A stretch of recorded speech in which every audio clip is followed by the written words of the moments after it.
Hey guys, welcome to this episode of From the Pages. I am Anthony. This is Collectors Entertainment Network, and we're going to continue to be on a little bit of break from WWF Magazine while I get some of those issues that I'm missing, those alternate covers. So, we're going to continue with Inside Wrestling. We've got February 1985. Again, I've got a full run of 1985 Inside Wrestlings. But before we get into that, guys, I'd like to ask you, please subscribe to the channel if you haven't already. Please comment down below. Let me know your memories of Inside Wrestling or any of the other After magazines.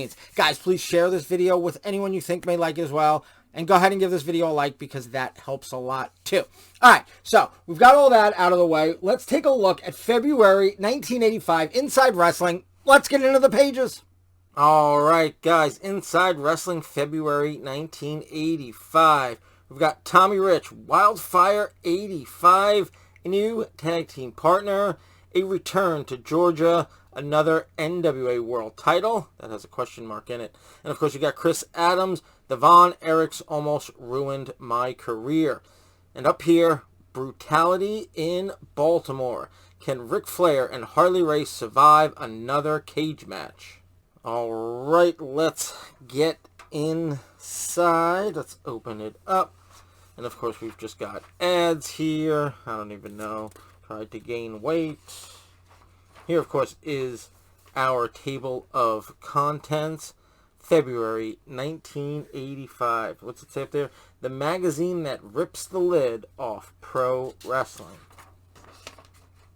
Alright, sincerely yours. I guess these are sort of like letters to the editor. But there you go. Look, Rockville Center, New York. That is on Long Island, where I'm from. Now, I'm not from Rockville Center, but I'm from Long Island, and Rockville Center is on Long Island as well. Alright, Be a Locksmith. More ads. Editor's note, Peter King. Another ad. And we've got a bunch of ads. Top Secret, Behind the Dressing Room Door by Stu Sachs. Let's see if I can bend that. This magazine's actually in pretty decent shape considering its age. I have some from this run in 85 that are pretty rough. Alright, On the Road. There looks like, well, definitely Dusty Rhodes, and I think, is that Flair? Yeah, looks like it. Alright, Wrestling's Greatest Subscription Deal. 24 sensational issues for only $25. Looks like The Wrestler and Inside Wrestling. So you can subscribe to two of them. I think there's also an ad or a offer for those two plus Pro Wrestling Illustrated. They were all sort of, you know, like sister magazines. Alright, names making news. You've got Greg Valentine. You've got Jesse Barr. The Fabulous Ones. King Kong Bundy. Rick Martel. Ivan and Nikita Koloff, and Vittoro Apollo. Never heard of him. I've heard of everyone else. Well, no, I've never heard of Jesse Barr. You guys let me know. Any info you have? Alright, moving right along. Oh, look, it says right there, Bill Apter reporting. Alright, so this is from Bill Apter. Back issues of Inside Wrestling and back issues of The Wrestler. Pretty cool stuff. You could probably go back to the 70s. But, of course, this was 1985, so it's not that far back at that point. But still, it's pretty far back. I remember WWF Magazine, you could only go back, like, a year, maybe a year and a half. Nothing like, 10 years or whatever. Alright, Body Slams and Pinfalls. And then we've got Go First Class, Wrestling 84, and Wrestling Superstars. Of course, Wrestling 84, I imagine, will soon be changing to Wrestling 85, if they kept that going. Alright, The Insider. Who do we have there? Looks like Butch Reed and George Wells, both of who will be in the WWF in the next few years.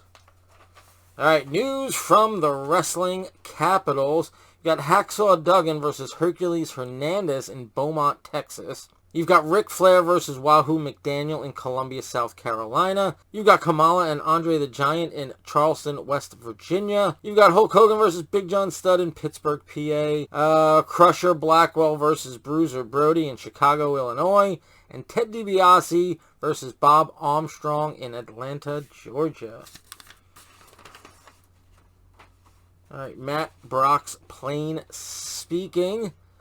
Looks like it says former Intercontinental Champ Tito Santana, Chris Adams versus El Diablo, and Koloff, and Kernoodle. All right. Where are they now? We've got Buddy Rogers, Kendo Nagasaki, Bill Dundee, and Pedro Morales. I mean, Pedro Morales was still in the WWF at that time. He was sort of like a, lower. He became sort of like a glorified jobber, really. He started putting everyone over. Former world champ, tag team champ, intercontinental champ, first Triple Crown winner, and he becomes a glorified jobber. All right, capsule profile pinup. It's Rick Martel. And then, here's that Jesse Barr. How Jesse Barr traded self-respect for the Florida title. All right. Here's more of that article. All right, Inside Wrestling's official ratings. I will do it like this. Why not? Let's do it. All right, we've got your NWA, your AWA, your WWF, most popular, most hated, and your tag teams. So, most popular was Dusty Rhodes, Hulk Hogan, Kerry Von Erich, Rick Martel, Sergeant Slaughter, and then 6 through 10 are down there, just written out. Magnum TA, Andre the Giant, Ric Flair, Billy Jack, and Junkyard Dog. Pretty cool stuff. All right, let's put this back at the in the right direction. Keep on going. Tommy Rich, Wildfire 85, getting ready for 1985. Yes, this is the February 1985 issue, but it probably came out in like December of 84 at the earliest, which means, or at the latest, I mean, which means that it's going to be covering October, November 84, something like that. They were like 2 to 3 months ahead. All right, Brutality in Baltimore. Can Ric Flair and Harley Race survive another cage match? I don't know. Did they have another cage match after this? You guys let me know. And Baltimore, wasn't Baltimore more the WWF's territory at the time? All right, hot seat. We've got Chris Adams, the Von Erichs, almost ruined my career. All right. There's more of that. Looks like it is an interview. Yeah, you got question and answer. It is an interview. Good stuff. Now, what do we have here? Jimmy Valiant versus Tully Blanchard. The Boogie Woogie Man's mission. Stop the Super Brat. Was Tully Blanchard's nickname? Obviously not one that he chose for himself, I'm sure. But that's what he was being called. The Super Brat. Alright, 1-on-1. You've got Larry Zbyszko and Paul Ellering. Alright, is this like an interview kind of thing? The telephone wires sizzle every month as two top wrestlers voice their rage and hostility toward each other. This is the unedited transcript of their conversation. Your chance to see the raw emotion that results when two antagonists face off 1-on-1. Oh, so apparently it's like a transcript of a phone call between the two, which I doubt ever actually happened. Alright. Superstar Pro Wrestling game. I brought this up in the last episode. What is this, guys? Does anybody remember this? What kind of game was it? Let me know. Alright, now we're getting into like sort of the continued, a lot of the articles, they always like, continue on page 52 or whatever it is, and they just continue later. But here we go, Wrestling USA, the All-American back issue offer, only $3 each. Of course, an exclusive offer from Pro Wrestling Illustrated. I think that you could send in a picture or whatever and get yourself on the cover of a, like a mock-up magazine. That's pretty cool. I mean, nowadays you could do it yourself on your computer, but... Alright, more ads, of course, and premium back issues for Wrestler Annual, Pro Wrestling Illustrated Annual, Wrestling Superstars, and Wrestling 84. So this isn't your regular magazines. These are your premium magazines, usually double issues, stuff like that. Of course, we've got, looks like the Road Warriors there, and back issues of Pro Wrestling Illustrated. Of course, they'd be in here, right? Good stuff. And more sorts of back issues. You got, over here, you got the original Boxing Illustrated Wrestling News, only $5 each. And then Victory Sports back issues. You have yearbooks and you have annuals. Then, of course, you've got the Tommy Rich article continued. Looks like he's there with Jerry the King Lawler. Warehouse clearance of rare back issues. The Wrestler, Inside Wrestling, Sports Review Annuals, and Victory Sports Specials. Pretty cool. More from the Insider, continue on page, whatever that is, 58 or so. And then back issues for Sports Review Wrestling. I do have some of those. I might have a year of Sports Review Wrestling. And if I do, that'll be, we'll figure that out, and we'll go through them. I like to do these magazines if I have the year, a straight run. And if I'm only missing a couple, then I'll try and find the ones that I'm missing.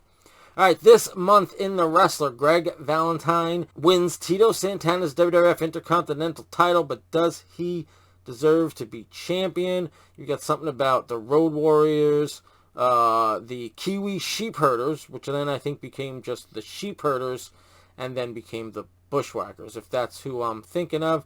You got Ronnie Garvin, Ted DiBiase, Ric Flair, Billy Jack, Nikita Koloff, Magnum TA, Kevin Von Erich, on sale now. And then over here for Pro Wrestling Illustrated, you've got, looks like a special section, 1984, the year in review, plus a magnificent 4-page full color section featuring many of the winners of the PWI Readers Poll. I guess the PWI awards usually go out in the, in the year in review issues. All right, and you got the most incredible grab bag in wrestling history. I guess you can kind of just, they're just trying to get rid of old magazines, so they put them in sort of grab bags.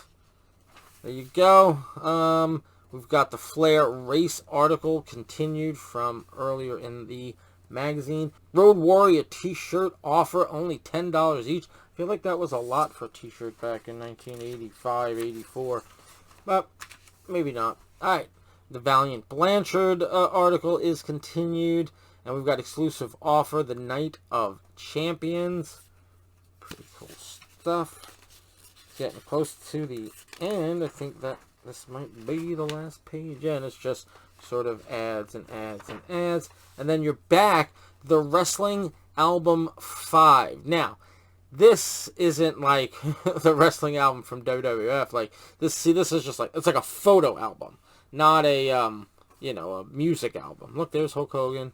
Looks like Rick Martel. Andre. Like, so this is just, a photo album, not a singing type of album, record album. There you go. All right, so that is Inside Wrestling, February 1985. All right, guys, that was the February 1985 issue of Inside Wrestling. Again, I'm going to ask you, please subscribe, please comment, please like, please share. All those things help the channel a lot, and it is so greatly appreciated. All right, so next week, we're going to take a look at the March 1985 issue. But until then, guys, have a good one.